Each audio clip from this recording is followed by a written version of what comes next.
Right, so tonight I'm going to look at gender equality and whether or not it really is a key factor in trying to tackle climate change.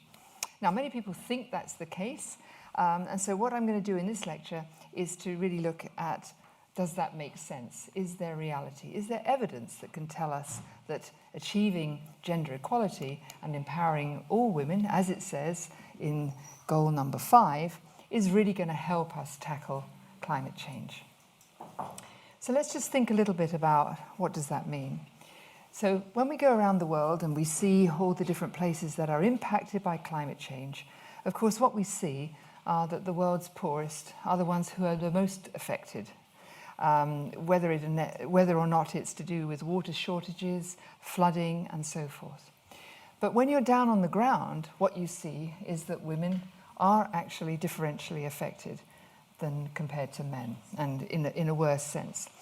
And what's worrying is that the trend is even more pronounced the larger the disaster. So women and children particularly face vulnerabilities, but these come not only from the environment, but also from cultural norms and their lower socioeconomic status. And this kind of puts them at odds with what is going on around them. In principle, they also become, because of their disproportionate use of natural resources, water, firewood, forest products, they become particularly vulnerable in those areas that are suffering from the extremes of climate change. And as those resources become scarcer, women experience an increased burden.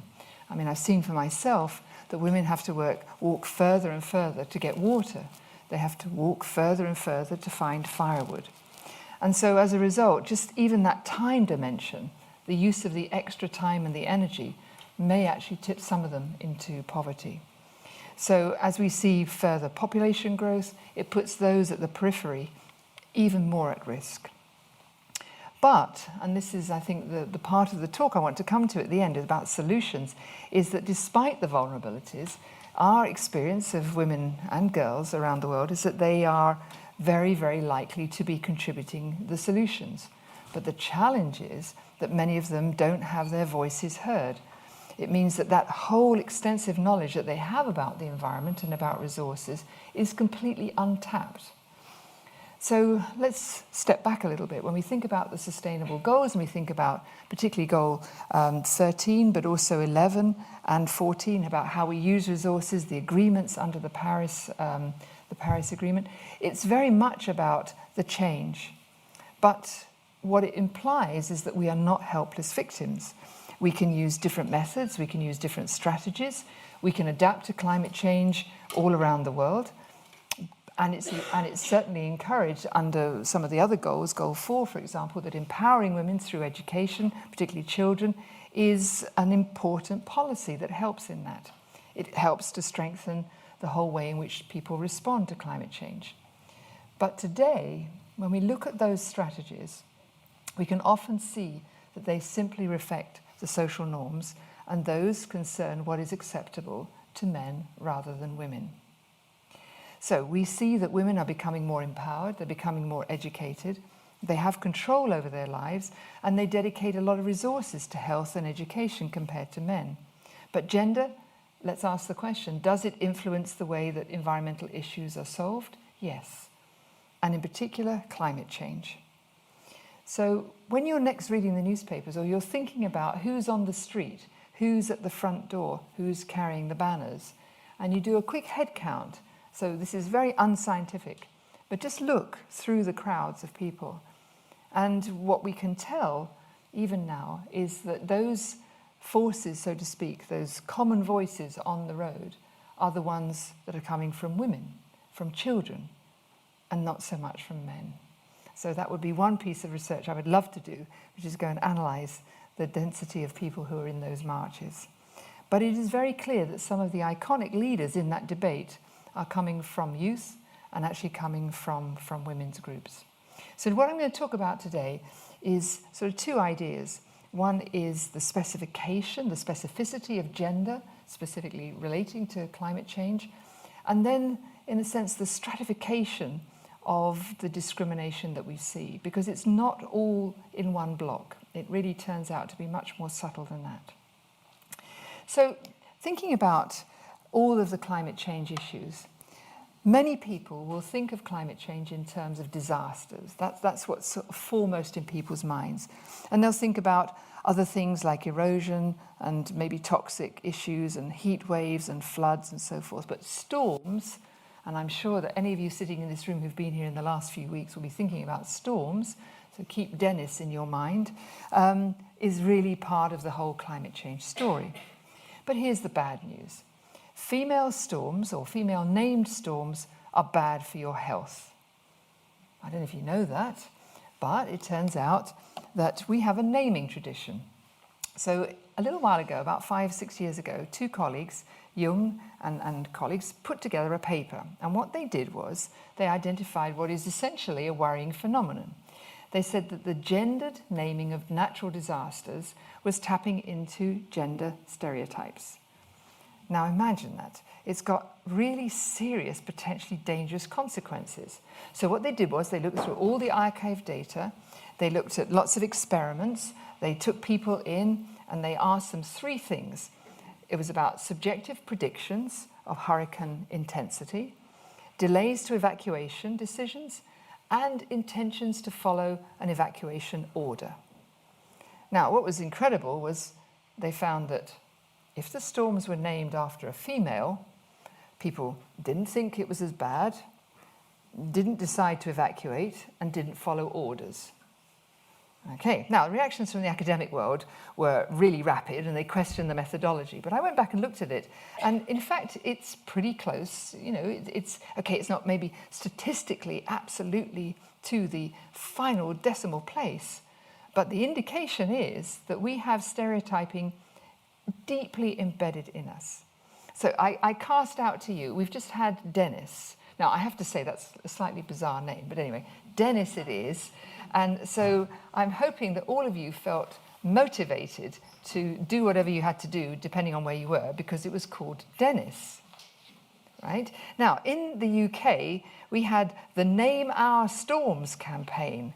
And what it did was it actually led to the introduction of names in 2015. And we got together with the Irish and with the Dutch, and so they decided to do the same thing. One storm male, one storm female, and then the only thing they did was to omit the names with the letters Q, U, X, Y, and Z. So those were kind of taken out. So what we ended up was, just so you know, for 2019 and 20, Atia, Brendan, Chiara, Dennis, Ellen, Francis, Gerda, Hugh, Iris, Jan, Kitty, Liam, Maura, Noah, Olivia, Piet, Rosin, Samir, Tara, Vince, and Willow. Right, so I hope you're all going to pay attention now, because if Willow happens to be a hurricane or a storm force 6 or 7, you should definitely pay attention, as opposed to if it was Vince, that sounds very strong and is going to do something, you see. So anyway, when they receive these names, these are all the ones with the high impact for rain and wind and snow, amber or red weather warnings. Then so they're not trivial. None of them are trivial storms. But if there was one simple fix to reducing some of the fatalities, it would be to introduce gendered or ungendered, non-gendered names for storms. But it would be an interesting experiment for you to follow, that the next time a storm comes along, or even just think about Dennis and think about all the subsequent storms, just what your first reaction is, and then listen to what it is that the storm warning actually comes through. Okay, so just do that as a small experiment. I think it would be quite interesting for you. Anyway, so naming of storms just tells you that there's some deep-rooted sense about gender stereotyping. So now, though, let's just go back to what climate often is portrayed as, and in genuine terms is realistically what we're dealing with, and that is natural disasters. So I'm going to take two examples, because some of them are much more extreme, but I want to show you what the gender effects are. And the first one is that if you go and talk to rescue workers in the disaster field, they will always tell you that after a major storm or a natural disaster, there is a disproportionate impact on women and children, regardless. And that is an extraordinarily worrying phenomenon. So LSE, the London School of Economics, University of Essex, they were the ones that documented that the worse the natural disaster, the bigger the gender disparity. Now, the massive earthquake that we saw in Nepal in 2015 was no exception. What we saw there, though, was something quite unique. So it hit at 7.8 magnitude. It was an enormous earthquake. And then there was a violent aftershock. And essentially, it hit Kathmandu and leveled the city. It even shifted Mount Everest by 1 inch. That is how powerful it was. So it killed 9,000 people, it injured 22,000, and it affected essentially a quarter of the country's population. So it was a huge thing. Nearly 800,000 buildings were destroyed or damaged, and there were thousands of people then living outside. They had no access or very limited access to water and electricity, and the earthquake destroyed everything, the homes, offices, infrastructure, but it also destroyed a lot of social, economic, and political processes, and the total cost was close to $7 billion. Now, on counting, and there's a question here, after the event, because there were landslides, there were many things that followed, it was clear that more women and girls had died compared to men and boys. And so what happened was a lot of analysis as to how the population coped really then began to click in. So the first thing was that the women who survived were really hard hit. And it was clear that because of the kinds of changes that had been going on in the Nepali society, where many men had gone away to work elsewhere and were sending remittances back, that basically the prime people on the ground were women. Now, of course, they didn't hesitate to respond. I mean, they started literally clearing the rubble.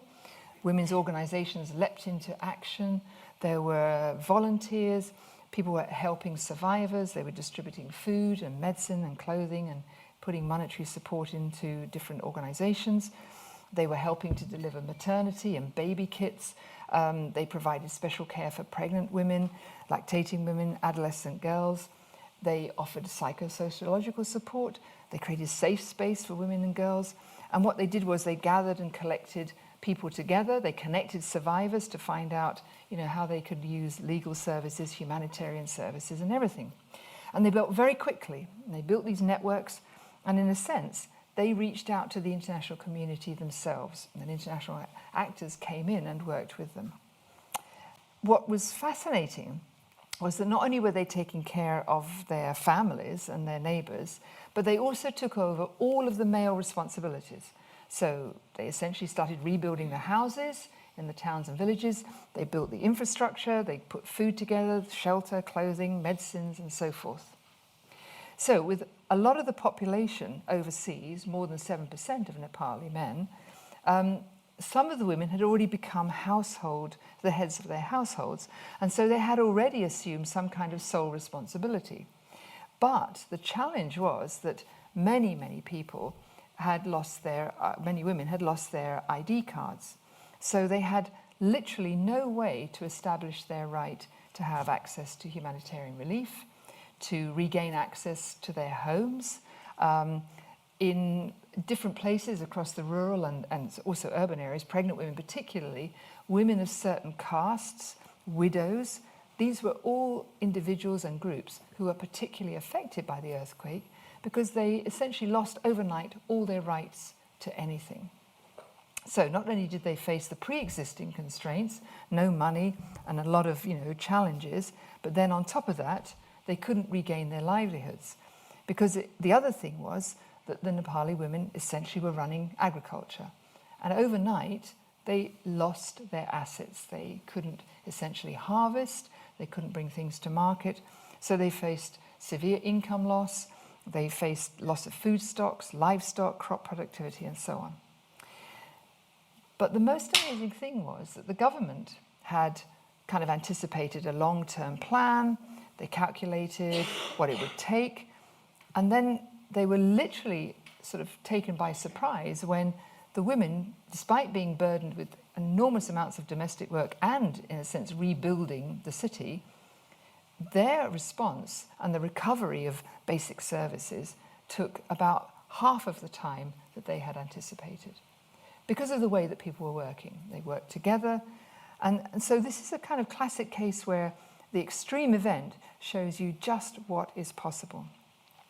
Now, Nepal is obviously an extreme case of gender specificity of loss because these ladies really did lose everything. But it's very clear from work that's been done by quite a few research centres that all major disasters show that women suffer disproportionately in comparison to most men when disaster strikes. And it has to do with access to resources, mobility, and so forth. So those of you who remember the Kobe earthquake, 1.5 times as many women died compared to men in Kobe. And the Asian tsunami in 2004, 3 times as many women died as men. And those individuals who are reported as having died because of Hurricane Katrina, many of them still remain missing. I mean, so there's still an enormous number of people, and I'll come to that, about the invisibility of women in the data that we hold. So there's an enormous number of fatalities. We see that they're proportionately more women, even though gender and race and age and everything else are known. So to learn a lot more about what happens to women, particularly those who are low income, the Institute for Women's Policy Research did a lot of research following Katrina. So they worked in Louisiana, they worked in Mississippi and Texas. And what they found was that women are always at greater risk during disasters. And it's for a variety of reasons. So for example, in New Orleans, more women than men live in poverty. And at the time that Hurricane Katrina hit, nearly 26% of women in New Orleans were living below the poverty line compared to less than 20% of men. So already you've stacked the cards against women. And why does poverty matter? Well, it matters because at the moment that you need resources, they're just not available. So if you need resources to escape, to survive, when escape is impossible, you just don't have those. So women who were interviewed in New Orleans basically said that if they were in public housing, very, very few of them had cars. And normally what would happen is they would essentially walk out of their house and they would walk to wherever they had to go, or they'd get a bus. But of course, all of that had gone when the city was flooded by the levees. So the women who could escape their homes, they basically were stranded. And they were stranded all around the city. And unless they could find somebody with an undamaged vehicle or a boat who could help, that was it, and there they stayed. And many women and children died in those circumstances. Other factors were also present. So quite often women would have children, or they would basically be at home having had a baby. They would be in residences which are less stable. So the construction not quite up to having a massive disaster or flood or storm surge. And you have women who are recovering from pregnancy, from childbirth, people who are elderly. For example, in New Orleans, a very, very high number of people of the elderly, percentage of the elderly, are women. So effectively, these individuals were not evacuated. They were just left and essentially unable to survive. The sad thing also is that after a disaster like Katrina, horrifying as that possibly was at the time, is that women all over the world, when there's been a climate disaster, they face gender-based violence. Physical, mental, emotional violence, you name it, it happens, particularly at times of disaster and in the immediate response and in the years to follow. So for example, in Nepal, lots of people were displaced and they were put into very large groups in tents and temporary shelters. And that really led to a lot of security and privacy issues, particularly for women and girls. In the case of Hurricane Katrina, the rate of gender-based violence, and that includes sexual assault, domestic violence in Mississippi, went from 4.6 per 100,000 people per day. When the hurricane hit, it went up to 16.3 per 100,000 per day. So, and it remained like that for quite some time. So these are women who are displaced from their homes. They're in temporary shelters and trailers. Now, the rate did decline in subsequent years, but it took quite a long time to go down. And as a result of that, a lot of different situations and conditions meant that women effectively were far, far more affected by the disaster, by the climate disaster and the storm. And yet, Women are the ones who've continued the effort to rebuild homes, to relocate themselves, or to go back to where they were, and really to start to create the possibility of a future that is potentially more sustainable. And what's fascinating is that as women have gone back into these communities, and the ones that have been studied in the long term, for example in Nepal, but also here in Florida, is that in Mississippi, they have assumed new roles. And in taking those new roles into the community, they're talking about preparing for future crises. So in Nepal, for example, women are being trained as masons to build homes that are earthquake-proof. And the training programs are basically there, and many courses are now entirely training women. And they're also looking at how to mitigate the effects of future disasters, for example, landslides and floods, by looking at not only earthquake proofing, but also resituating where new homes are being built. So when we think about now the sort of specificity of gender, and I mean that in the sense that it's not just simply male and female, but it's the roles that people are cast in. It's quite interesting because here you see the kind of the victims, or the people who are at the bottom end of the chain. And these are some of the ladies who are suffering from the drought in Turkana, north of where I live in Kenya. And yet they're full of hope. I think I mentioned in a previous lecture, there was a lady lying in her house, actually very close to this family on the left, with a cow next door, starving. And people would say, well, why did you keep the cow alive? And they said, because when the drought is over, I'll need a cow. So it's a sense of there's always future hope. But there's a mask over all of these individuals. And it's really about the invisibility. So quite honestly, the losses of women resulting from the localization of climate change and the disasters are invisible or simply not measured. Now, there's a great book by a lady called Criado Perez. I don't know if any of you have read that. It's called Invisible Women. And what she does is she brings together lots and lots of case studies, stories, research from all over the world. And what it talks about is the way that women are forgotten, literally on a daily basis, whether it's government policies, medical research to technology, media, workplaces. Essentially, there's a whole missing piece of gender-specific data. And what it's actually done, unwittingly, is we've created a world that is, what I would say, it's basically biased against women. I don't mean that in a wholly pejorative way, because it's actually physical. It's the way that the world is designed. It's actually designed for men. So the shape and the size of mobile phones is often designed for the size of the hand of a man. I happen to have a very large hand, so I'm very lucky. But effectively, that matters, because when you're putting together lists of missing persons, and what you have is a mobile phone, there's all kinds of connectivity here. But even in compiling the list of missing persons, the way in which that has been done in the past is, well, if you don't have an ID card, then you can't be missing. Okay, fine. So this is a huge issue for us. If you don't exist, but there you are physically standing in front of the person, but I can't record you because you don't have a number, how am I going to record you? I could take your photograph, but no, what does that mean? Oh, just move aside, please. Next person, and there you get the person with the ID card. So effectively, what we see now, that we stand poised with all the Sustainable Development Goals, asking for gender disaggregated data, are huge gaps in our capacity to talk about the differences between men and women. The way that data are compiled just simply don't exist, let alone spatially saying, well, here is a place where there are a lot of women and children, here is a place where there are fewer, or there are more balanced gender ratios.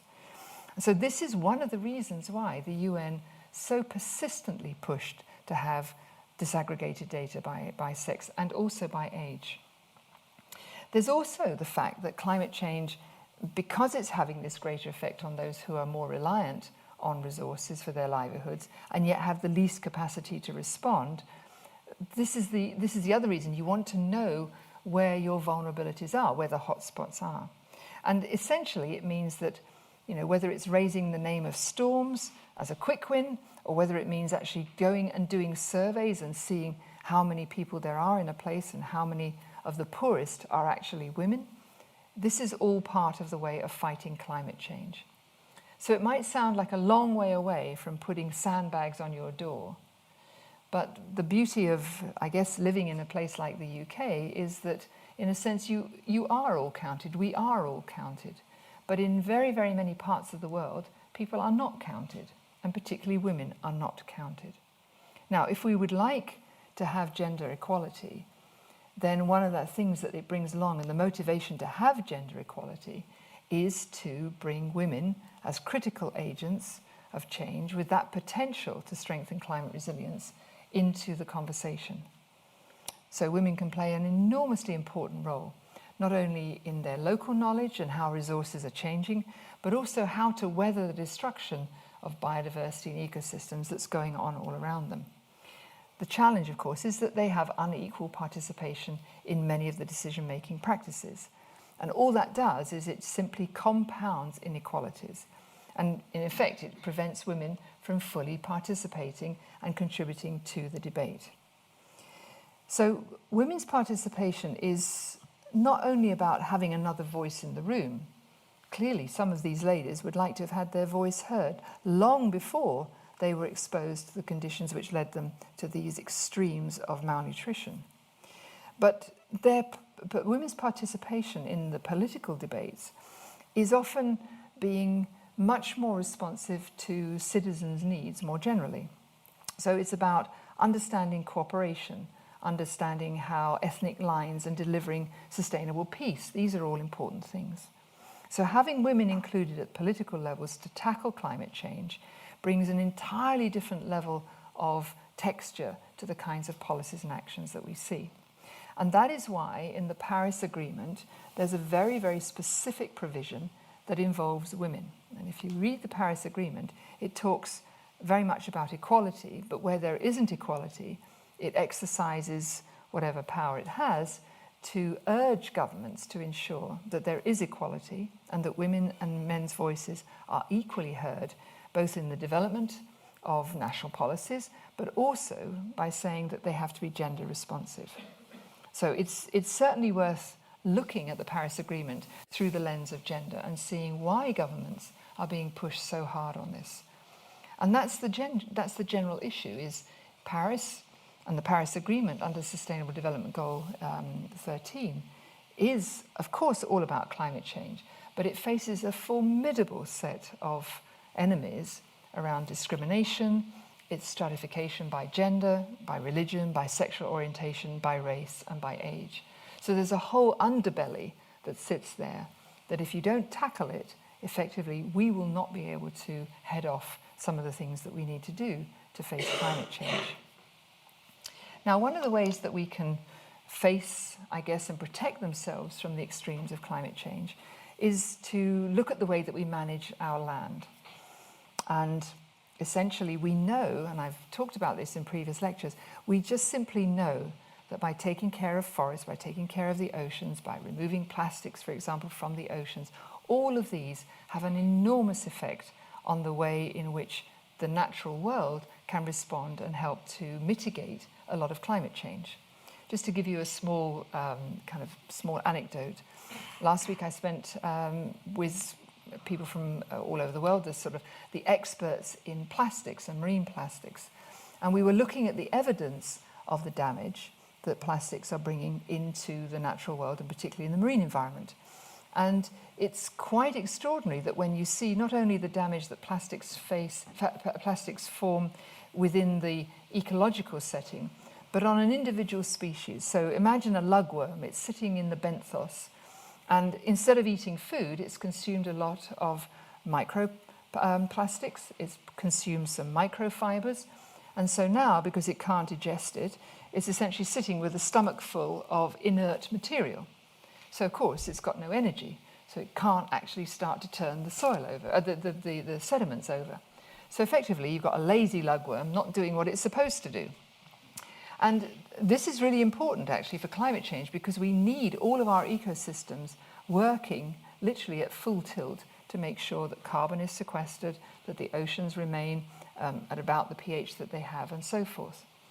So when we're talking about thinking of gender and so on and so forth, it really matters how everybody participates in society, everybody, because we can't tackle climate change just from high-minded conversations, say in New York. We actually have to get right down to the fact that we're using a lot of fossil fuels with emissions in our household items, in our particular personal care, and so forth.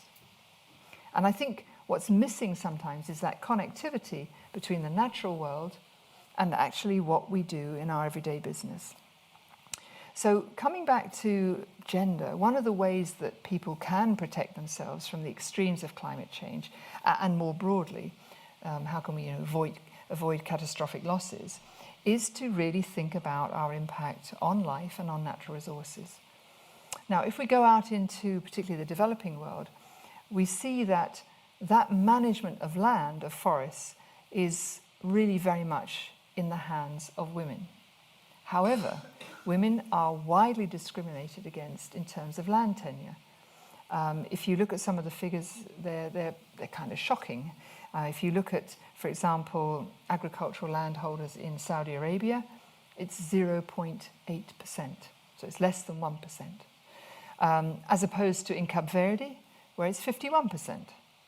Globally, it's 12.8%. So it's a tiny amount of land is actually owned by women, and yet nearly 60% of the workforce in most countries in the developing world are women on agricultural land.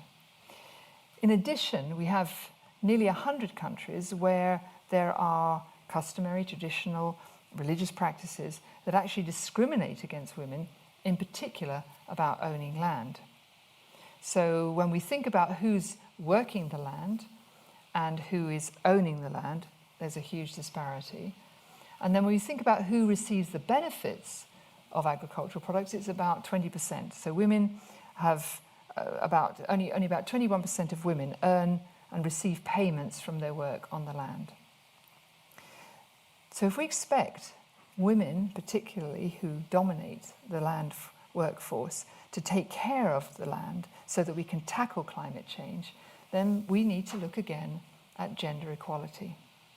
So when we see climate breakdown and we see the kind of crisis of environmental degradation, it would appear that it's not totally appropriate to sort of put that at the feet of the people who are actually managing the land, because they have very little levers of power. And in fact, what is horrifying is that the degradation of the environment by many big parties is actually leading to increasing violence against women and girls. So that essentially that gender-based exploitation is hampering any ability to tackle the crisis. So when we look at the attempts to repair environmental degradation, to try and help the planet in a way respond to climate change and to prevent climate breakdown, particularly in poorer countries, we see that there's no account of gender inequality, and the effects of women and children are literally not taken into account. So what we say and what we see is now that campaigners are calling on governments, institutions, to take note and say that impacts on women and girls have to be at the heart of any viable strategy on dealing with the climate and the ecological underpinning that will help the planet respond. So there's a really interesting study by IUCN, the International Union for the Conservation of Nature, and they're based in Geneva. And what they did was they took a couple of years and they looked at 1,000 sources of research, which is a lot, about gender-based violence in connection with climate and environmental degradation. I'll read you what the conclusion says. It says, "We found gender-based violence to be pervasive, and there is enough clear evidence to suggest that climate change is increasing gender-based violence.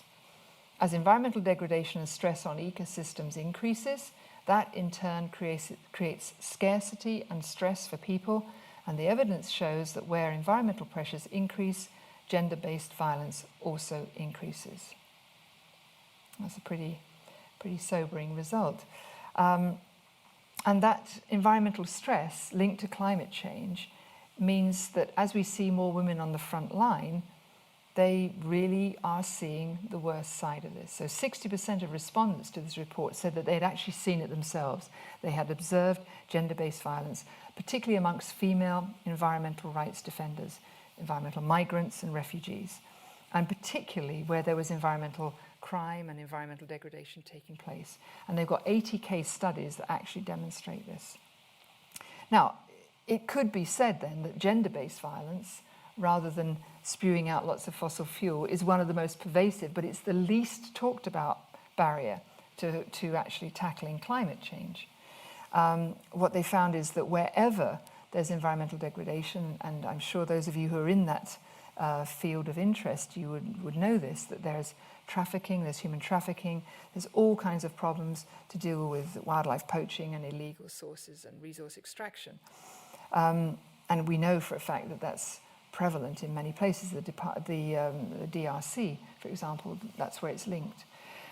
But there's lots and lots of examples where environmental defenders and climate activists who try to stop the destruction, let's say, of the forests of the land, are then suppressed by sexual violence, and essentially their status within the community is also undermined, and people are discouraged from coming forward.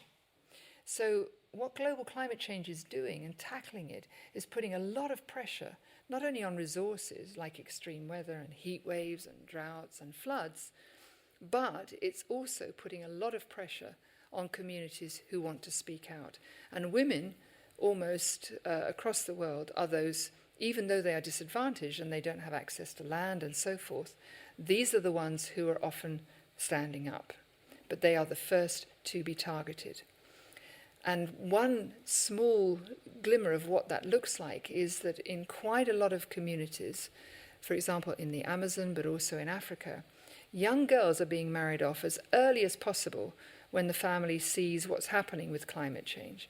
So we think that in the last 2 or 3 years, 12 million more young girls have been married off because of the increase of natural disasters, weather-related disasters, and loss of resources because of that.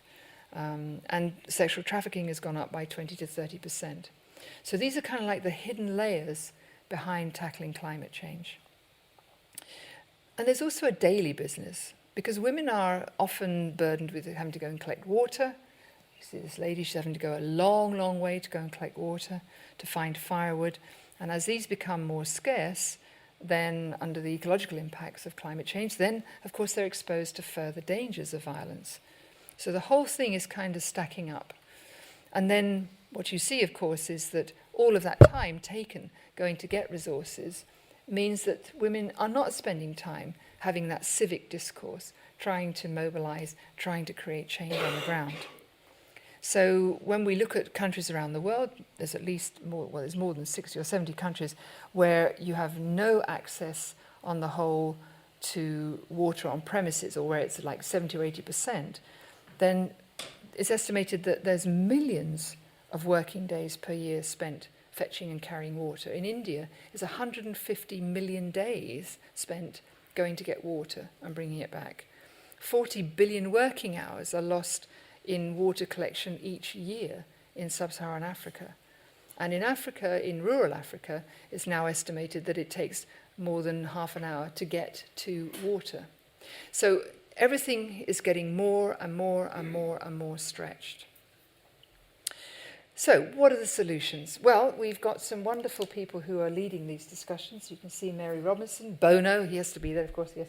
The lady behind, she's the minister from Brazil, many, many others.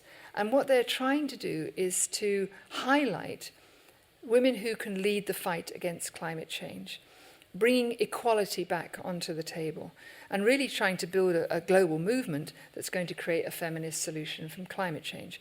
Now, this is not to say that men and women are a part in this.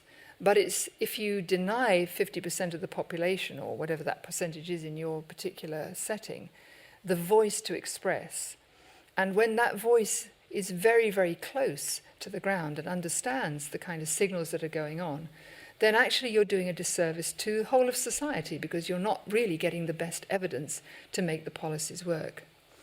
So the Mothers of Invention is what this is called.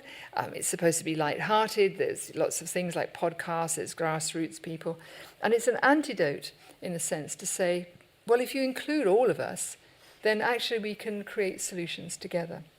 So many, many people from all over the world are trying very hard to bring this message, to say right now climate change is not gender neutral. It affects women far more.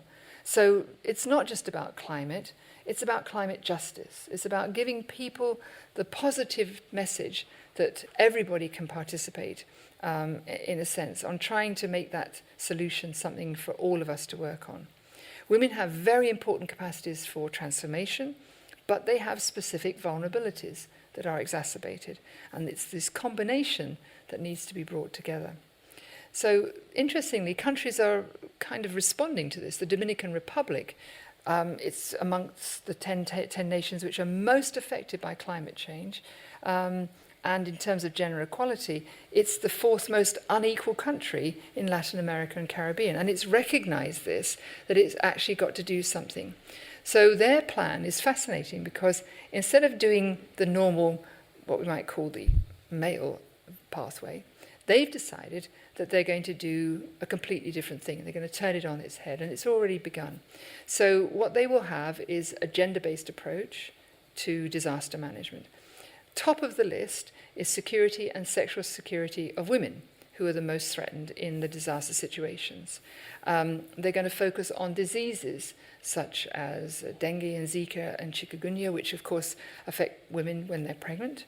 They have a gender and climate change approach to the water law, specifically looking at how far women have to travel or to walk to get water.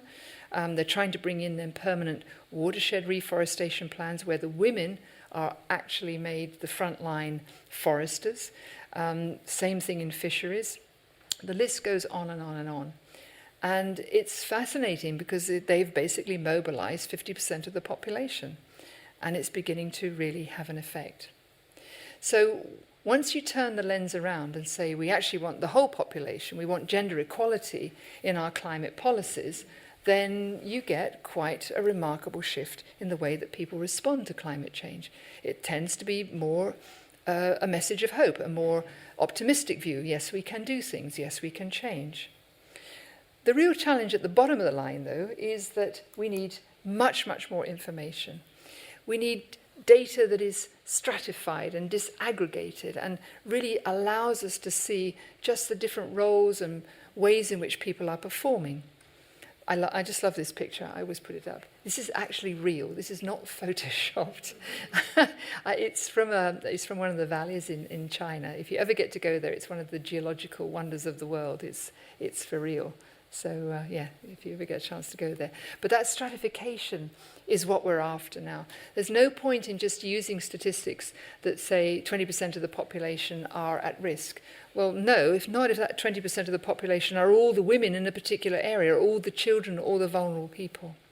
So going back to Criado Perez, who I think is a wonderful advocate for trying to not queer the pitch by saying, okay, it's all got to be about women, but it's saying, no, this whole group, this whole part of our population just is not represented because the data and the information are not there.